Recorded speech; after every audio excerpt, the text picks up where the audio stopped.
తెలంగాణలో రైతు రుణమాఫీ పూర్తయిందా? ఒట్టేసి చెప్పిన సీఎం రేవంత్ రెడ్డి హామీ అమలు చేశారా? గ్రౌండ్లో రుణమాఫీపై ఉన్న రియాలిటీ ఏంటి?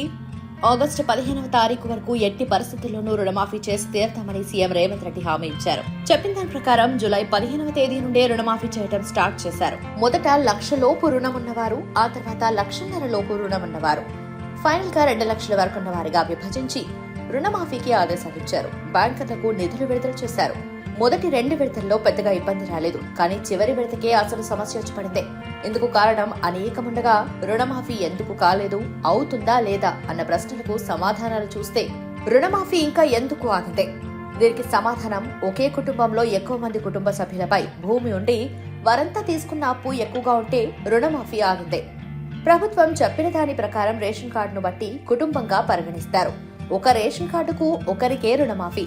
అందులో మహిళలపై భూమి, అప్పు ఉంటే వారిపై ఉన్న రుణాన్ని మొదట పరిగణలోకి తీసుకుంటారు. సదరు కుటుంబంలో అప్పు 2 లక్షలకు పైగా ఉంటే పైన ఉన్న అప్పును కడితే ఈ 2 లక్షల సహాయం అందుతుందని ప్రభుత్వం చెబుతోంది. ఒకే రేషన్ కార్డున్నా, పెళ్లి కూడా అయిన పిల్లలున్నా వారిని ప్రత్యేకంగా పరిగణించరా? దీనిపై ప్రభుత్వం ఒక నిర్ణయానికి రావాల్సి ఉంది. అధికారులు ఒకే రేషన్ కార్డున్నా, పెళ్లైన వారి పిల్లల వివరాలను ప్రత్యేకంగా నమోదు చేసుకుంటారు. రేషన్ కార్డు లేకున్నా విడిగా వివరాలు తీసుకుంటున్నారు. కాబట్టి దీనిపై ప్రభుత్వం నిర్ణయం తీసుకోవాల్సి ఉంది. ఎందుకు ఇంత ఆలస్యం అవుతుంది?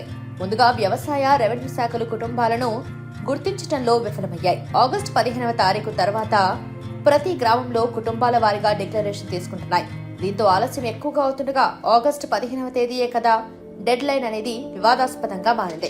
ముందుగానే అధికారులు మేల్కొనకపోవటమే సమస్యకు కారణమని కాంగ్రెస్ వర్గాలు సైతం అసంతృప్తిగా ఉన్నాయి. ఎప్పటిలోపు పూర్తవుతుంది? దీనిపై ఎవరికీ ఎలాంటి క్లారిటీ లేదు. అగ్రికల్చర్ ఆఫీసర్స్ మాత్రం రైతులతో మాట్లాడుతున్నారు. 2 లక్షల వరకే ప్రభుత్వం ఇస్తానని చెప్తోంది. అవి బ్యాంకర్ల దగ్గర డబ్బులు రెడీగా ఉన్నాయి. 2 లక్షలకు పైగా ఉన్న అప్పులో పైబడిన మొత్తాన్ని చెల్లిస్తే ఆటోమేటిక్ గా 2 లక్షలను ప్రభుత్వం తరఫున బ్యాంకులు రైతు ఖాతాల్లో జమ చేస్తాయి. తద్వారా రుణమాఫీ పూర్తవుతుంది. పీఎం కిసాన్ సమ్మాన్ నిధి, రైతు బంధు, రుణమాఫీకి లింక్ ఉందా?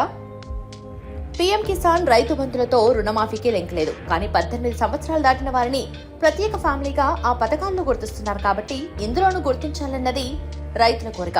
దీనిపై వ్యవసాయ శాఖ ప్రత్యేక గైడ్ లైన్స్ ఇస్తుందా లేదా అనేది క్లారిటీ లేదు. ప్రతి గ్రామంలో రైతు కుటుంబాల వెరిఫికేషన్ పెండింగ్ లో ఉంది. అది పూర్తయితే కానీ రుణమాఫీ ముందుకు సాగే అవకాశం లేదు.